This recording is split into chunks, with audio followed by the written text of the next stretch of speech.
Okay, anybody that I missed that needs record, speak up, let me know. Marley, okay. It says you have it. When I click on your name, it tells me to remove. I'll remove and allow again, see if that does the trick. You've been allowed again. If that's still a problem for you, Marley, you can pull it off the cloud when we're done.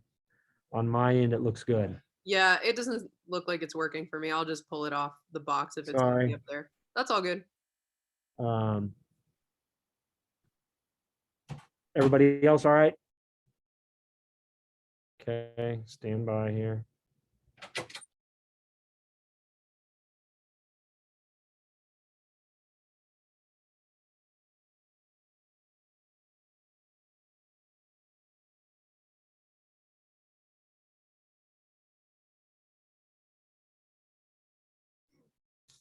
Okay.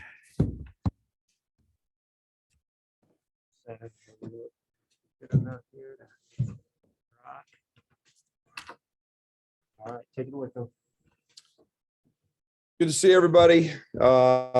It's game before Christmas break, means bragging rights, and it's always one of those games that I think it's great for college basketball. I think it's great for the fans.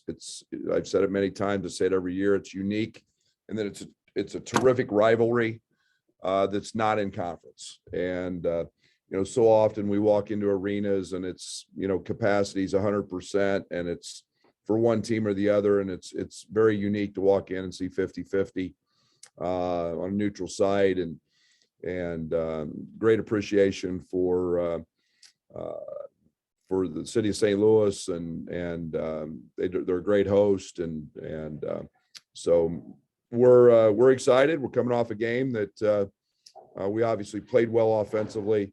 The 18 threes being a school record, we know that doesn't happen every night, but I thought we established after the first 2 or 3 minutes a little better presence on the defensive side. And then offensively, we just got into a nice rhythm. I thought we were extremely unselfish with 21 assists. And then we've got the ability to make shots. And all that stems from Kofi. Teams trying to figure out how to guard him, whether to double him, how to double him. And he's made some great passes. One of my favorite plays, really of all time, happened the other game. All 5 guys touched the ball. It was a quick ball reversal. Everybody knew where everybody was at, and we get Plummer a wide open 3 in the corner. And those are the little things that we're growing into. And as we move the ball like that, our shot makers have that ability. But again, that all stems from Kofi and his presence. And we'll have to do some of that on Wednesday night against Missouri, a team that has played very, very well in their last game against Utah. They're a team that can throw a lot of different bodies at you. They're going to pressure you. They're one of the top transition defensive teams in the country. They're a team that wears you out on the offensive glass. So we've got to be physical in that way. And obviously led by 2 veterans in Kobe Brown and Pickett, guys that have had success against us in the past. And, we'll have to be very, very solid and know that this is going to be a battle, and they're going to compete and play extremely hard. Brad, how would the Kofi versus Kobe Brown matchup differ from the Jeremiah Tillman matchup? Well, about 5 inches to start with, and Pickett's more of an interior player that was limited in there a little bit to that 10-foot circle, whereas Kobe will play point for him. Kobe will bring the ball up the court. He'll spend 30-40% of the time on the ball that way. He's a guy who can make threes, can extend the floor. In the end of the Utah game, it was just isolation. Him catching the ball wherever he wanted to catch it and getting it to the spots he wanted to. And again, that's something that, you know, we've seen before. He's a EJ Liddell type guy. And, you know, we've got to be able to guard him. And could you say between Kansas State and Mizzou, who got the better of the Mark Smith and DeJuan Gordon trade? They both do different things. They're not the same player. Gordon is an electric athlete. He slithers in and gets offensive rebounds. I think he's, you know, gets a couple a game. He's a guy that can play with explosiveness off the bounce. He's a slasher, where Mark was more of a catch and shoot jump shooter. So it's they're both very good players. They're both effective in what they do, and they're both impacting their teams. Thanks, Brad. Hey, Coach. Good morning. You told us in the early season that how good of a player and shooter Andre Plummer was. And it seems like now when he shoots the basketball, you know, everybody in the arena thinks he's going to go in. How big of an addition is he really to this team? Because he's fun to watch. Yeah, and I think one of the things we set out to try to do in the offseason, really not knowing if we had Kofi when we started that process, was find shooting. And I don't like non-shooters. And offense today gets very challenging. With Curbelo, an elite ball screen guy, an elite rim toucher, paint toucher.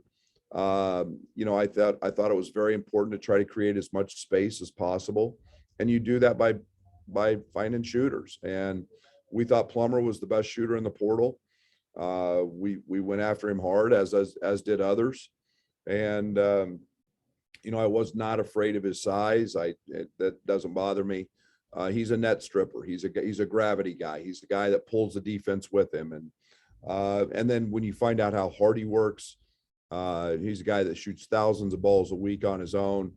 You see why he makes a lot. But he's gotten off to a great start. He's demanding a lot of attention now as he moves up that scouting report. And he's also benefited from Kofi and the attention Kofi draws. Just a quick follow-up with that, with him. His confidence level seems to be, you know, at a different level right now, and it's feeding off of some of the other players. How has he been defensively? I know that was a concern for you early on. Yeah, it still is. You know, I think we're challenging. The young man's Plum's got a tremendous amount of charisma, and he wants to be the best player he can be. And so we challenge him every single day on the defensive end. He's very quick. He's extremely strong. He's one of the strongest guys we have on our team, pound for pound. And he's got the ability to be an elite defender. It's just making him do it. And he's gained so much confidence on that end. And he's getting better. And we want him to be a complete all-around player, not just a jump shooter. Thank you. Hey, Coach. We look at Mizzou's roster, a lot of turnover on that roster. And this question has more to do with them than you, I guess. But with the way the portal is and rosters flipping, how does that impact a rivalry game like this one, and really all the rivalry games around the country? Well, I think it's going to be our new norm. You know, I think what we see with their roster is something that's going to be common as we move, as we all move forward. And you know, they had a very good team last year. They had a ton of veterans. That team had been together, played together, and now you're mixing in new pieces, and it's all trying to find that balance of transfers, of freshmen, and you know, obviously there's some guys that haven't played in this game, but they've still got two studs who have, and they'll pass that along. But it's what we're going to continue to be, I think, as we move forward, Doug, in terms of what rosters look like and what can happen. And it doesn't matter whether they go to the NBA or they transfer, you're going to see rosters that will have 7, 8, 9 new guys on them. And then that's just going to be the common theme here. And the last time we saw you after the St. Francis game, you talked about a different approach this year for the Braggin Rights game. What does that look like? Is it extra juice for a rivalry, more of an emphasis on the game? Just kind of what's that new approach for you? Yeah, I mean, I think that it hadn't been real fun in there the last 3 times we played. It had, and that's to give them credit. I'm not going to make an excuse, but last year we were a little bit off kilter at that time of year. I think it was a springboard for us going forward because we got some things figured out. I think Io had a big game, and but yeah, we didn't compete. We didn't play very hard, and that's something that for whatever reason, we've got to get solved. And we're starting to play with more purpose, and that's the exciting thing. Thanks, Coach. Hey, Brad, it's clear your offense has kind of found this rhythm over the last 7 games, especially with Kofi and the 3-point shooters. Defensively, what's your next step as a team? Because obviously there's still teams, routinely getting 1 point plus higher points per possession on you. Yeah, we're 36th in the country. Our goal is to be a top 15 team. St. Francis was a good offensive team. I think they've led their conference in scoring 3 of the last 4 years. Their numbers coming in were great, and we held them to 0.8. That started with our ball screen defense. Our ball screen coverage was much better. We have been, I think we're 14th in the country, and we're doing some of the things our defense is meant to do. Few assists. I think we're 14th in the country in allowing fewest assists against. I think we're 27th in the country in 2-point field goal percentage defense. We're forcing teams into hard twos, but we just haven't been consistent. Part of that, Jeremy, has been our turnovers that have led to easy baskets in transition. And we've got to clean that up. We did a better job against St. Francis. It's been hard to defend some uncontested layups, but again, we're growing. Last year at this time, I think we're 52nd and finished 7th. So, it's just a work in progress. I've said defense is much harder to learn and much harder to have great chemistry on than offense. And that's what all my frustration was with not being able to practice and not being able to play with some tenacity and toughness. So we'll see how that carries over tomorrow, but we're continuing to get better there. And this is a little obligatory, Brad, but anything new with Andre Kerbel? No. He's progressing. He is getting better. When I say that, it's not just no, but he's improving, but his status has not changed. Thanks, Brad. Hey, Brad, I know, you were kind of talking before the Arizona game about how important it was to have games like that on campus, but is this game against Missouri, is it meant for St. Louis after, last year's, one-off? Yeah, I think that's what makes that game so powerful, so popular, so exciting for fans is to have it there. And it's I'm not saying you would never want to go home and home. I think it's, but I think it's such a unique, we're in a unique situation to have a major city with great venue, halfway. And both of our campuses thrive because of alumni in St. Louis, and so I think it just makes it a unique scenario. And I think it makes it fun for the fans and easy for both of us. All 3 freshmen got some opportunity against St. Francis. What's been the follow-up for those 3 guys in practice, maybe off of pretty good performances? Yeah, and I think confidence. They've got a little different pep in their step in practice.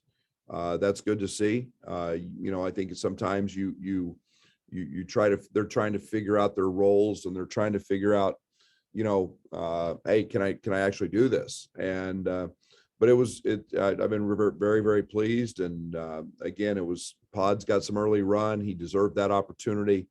Like I said, he followed that up again yesterday with a terrific practice. So RJ was excellent in practice. So Luke's pretty consistent every single day. So I'm we're starting to find consistency that comes from practice, and that's that helps when you get a little game time.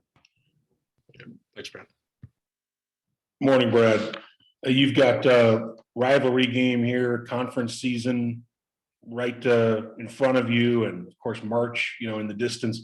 But you've also got this kind of creeping threat now with games being canceled and all that here in Chicago. DePaul, getting not just a couple games canceled, but they count in conference. Where are you at? What are you feeling as the guy in charge of a program with a lot on the line right now, and as you monitor just what's out there? Well, it's concerning. There's no doubt about that. I think that was one of the things we always looked at last year, was to see how many games were canceled. The thing that really scares me is games forfeited. We have time to make those up. And, that's the one thing that I think is a little bit different. I think we're in a completely different place, Matt, than we were a year ago, because we have a vaccine out now, where we didn't necessarily know what that looked like a year ago. I think we have players that are vaccinated. But to say that it's not concerning, I would be lying. I don't know what it holds. We've got very little information coming at us. That's where the professional leagues are way ahead of us. We have so many different conferences, and who knows if the conference will do anything or not do anything. I don't know. But I know this, I'm really concerned about games being forfeited when we actually have time to make some of those games up, if we do come across it. And then what's going to be the threshold of I know I talked to Frank Martin. They played without 5 guys, but they played.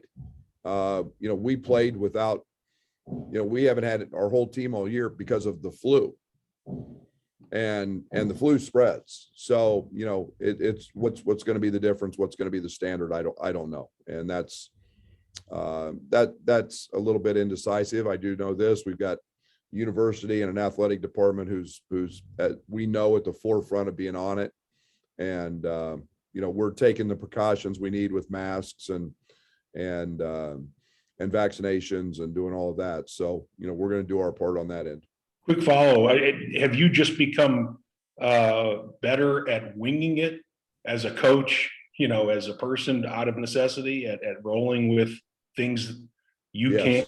you can't, get your hands around necessarily and dictate?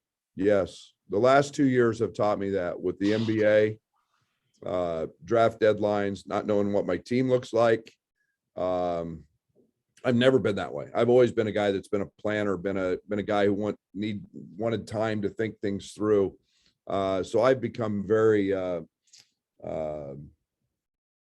becoming better at being uncomfortable and having to do things, on the fly a little bit. And again, when you've got a great staff, you rely on those people as well. I ask a lot more questions. I want to dive into things. I want to get their opinions. But again, it's, I think it's the new norm for what we are in basketball.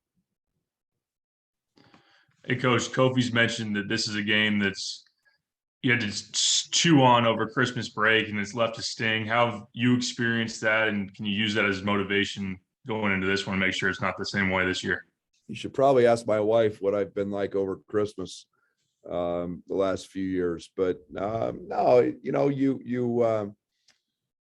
we've been able to find something in not playing very well in that game. And it's been kind of a springboard for us. But again, that's something that we can't have happen. I think we're in a different place. I say all the time, every team is different. They go through their moments at different times. We've had a very trying fall, but yet I think we're in a place where we're starting to do some things and identify roles and feel comfortable. And again, Missouri whipped our butt last year. I mean, they just whipped our butt, and that's a credit to them. They're a veteran team. They great guards and Pinson and Drew Smith and their presence. And, you know, we were still, you know, we just didn't have it. We weren't there, but every year's new, and we'll hope that Christmas Days has a little more positive vibe if we play well. In a game with a lot of emotion, sometimes you think about mistakes and turnovers. Is that an emphasis in trying to clean those up, even in a game that might have a lot of extra juice? Yeah, not just for that, Derek. It's something we've obviously got to be concerned about, because it's the one thing that's hurting our defense more than anything. I love where our numbers are at defensively. But again, it's hard to control the run out turnovers and the pick sixes, if you want to give it a name. I mean, those are the things that somebody just taking our ball. I mean, it cost us the Arizona game. It cost us the Marquette game. You know, we're sitting here, you know, realistically, maybe with one loss because we were obviously very disjointed versus Cincinnati, but obviously it's been something that we've got to control as we move forward into Big Ten play. Thanks. Brad, as a follow-up to Steve's question, do you feel like by Jan 1 there will be a policy or a plan in place if there's a team with an outbreak, and here's what we do, and whether that comes from Josh or Randy or somebody from the league? I know Illinois will. Okay. You know, I feel really strongly that we're going to have some procedures in place. I know we've had some preliminary meetings as to what certain things may look like. You know, obviously we all get concerned with guys going home for Christmas. You know, a year ago we didn't do that, and what that looks like. But again, our guys are vaxxed, so we're headed down the right path with that. And but you know, I had the flu. You know, and I wasn't. You know, we had other guys with it, and that were out. And so it's to me, it's the same thing. Hey, play the games and let's go. That leads me to my follow-up. That's a normal guys are going to go home for Christmas if they can kind of deal this year compared to last year. Yep. Okay. Thanks, Brad. Hey, Coach, you made a point of saying that before the Iowa game, the players said, you know, we haven't won in Iowa. Do you sense that again? These guys are tired of losing to Missouri, and are they kind of a pretty self-motivated group in that sense? Well, it's not very fun sitting out there watching another team celebrate. You know, I think every game's got its own motivational tools. You know, we keep a lot of those in-house. You know, I thought we responded well at Iowa, but again, I think it's a different game, we're in a different place there then than we are now. And, yeah, I mean, there's, you know, our guys sense how important it is to our fan base and you know, for those, it's got the proper name, bragging rights. And, our guys sense that. You keep saying progressing with Curbelo. Is there any fear Curbelo will not play the rest of the season? Anytime anybody's out, I always fear that. I'm not a doctor, so I'm not going to comment on somebody's future. You know, I think we're heading in the direction that he's going to be back. But again, you know, we're never going to do anything to jeopardize him, or hurt him. But you know, I think we're in a place that I'm confident that he's going to be on the court again. Thank you. All right, that's all the time we have today. For those of you who are going to St. Louis, we'll see you later today or tomorrow at the game. Thank you. Thanks, Brad. Thank you.